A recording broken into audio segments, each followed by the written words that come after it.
Muhammad's denial that Christ is God's begotten Son was part of his denial of the Trinity.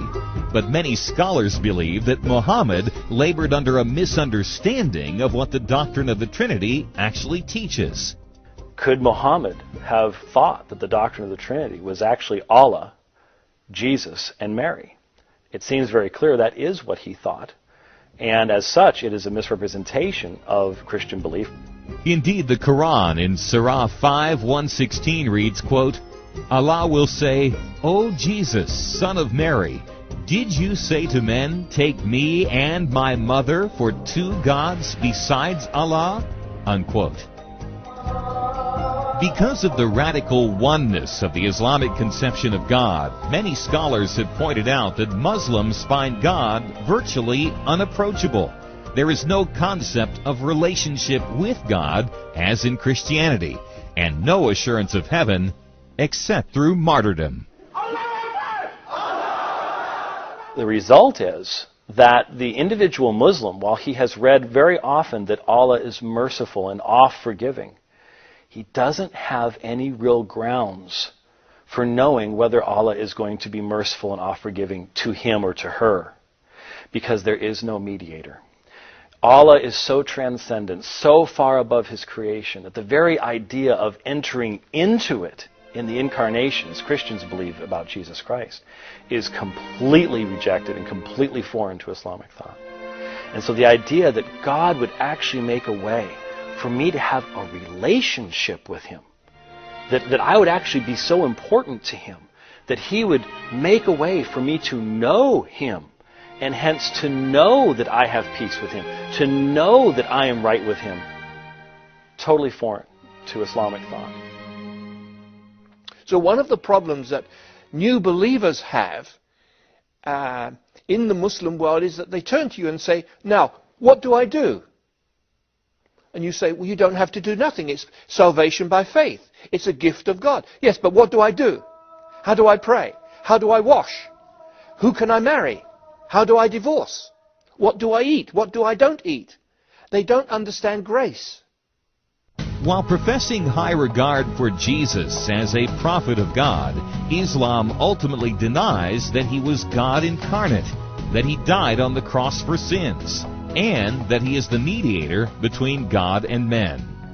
There is a verse in the Quran, Surah 4:157, that every Christian should know about. It is the one verse in all of the Quran that says that Jesus Christ did not die upon Calvary's cross.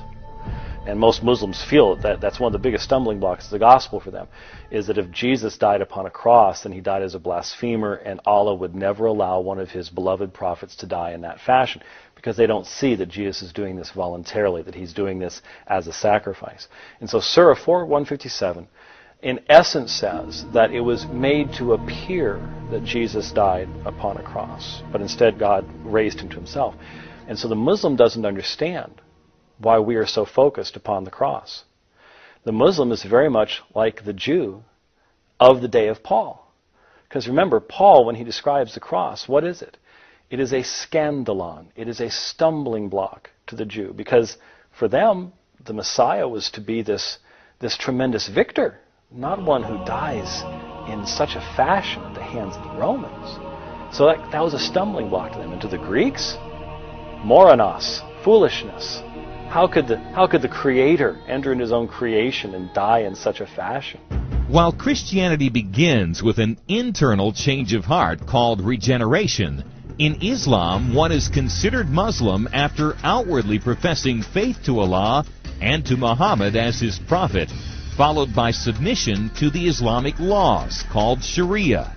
This is why forced conversions have been considered valid in the Islamic world.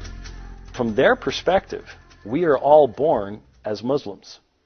And it is our religious traditions that cause us to become unbelievers, that pervert that original Islamic faith. We all are born believing in the one true God, Allah, and it is only later in our training that we imbibe these false ideas. Furthermore, all Islam shares one common goal.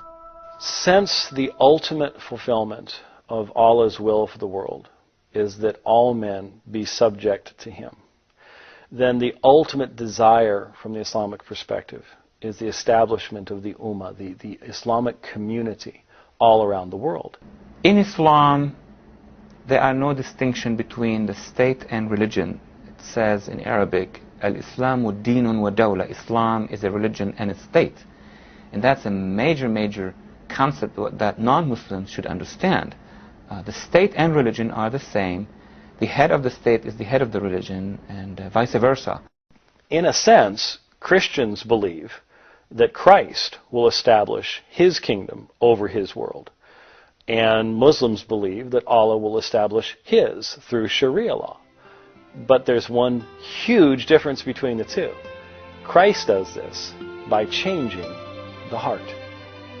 Not by external compulsion, but by changing the heart so that my subjection to him is one that flows from the love of my heart, not from any other source.